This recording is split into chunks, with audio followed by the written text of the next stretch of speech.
સમાચાર અમદાવાદથી અમદાવાદમાં પોલીસ અને ધારાસભ્યોની સંકલન બેઠકમાં અશાંત ધારાનો મુદ્દો ઉઠ્યો છે।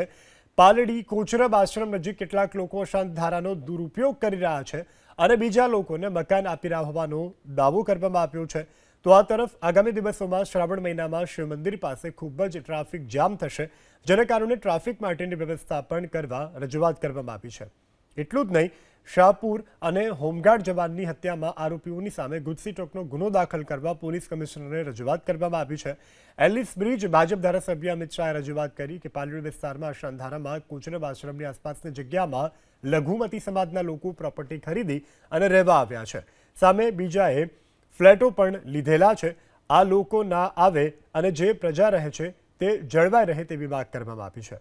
તો ધારાસભ્ય અમિત ઠાકરે રજૂઆત કરી કે શહેરના વેજલપુર સહિતના કેટલાક વિસ્તારોમાં અશાંત ધારાનો કડક અમલ પોલીસ કરાવે।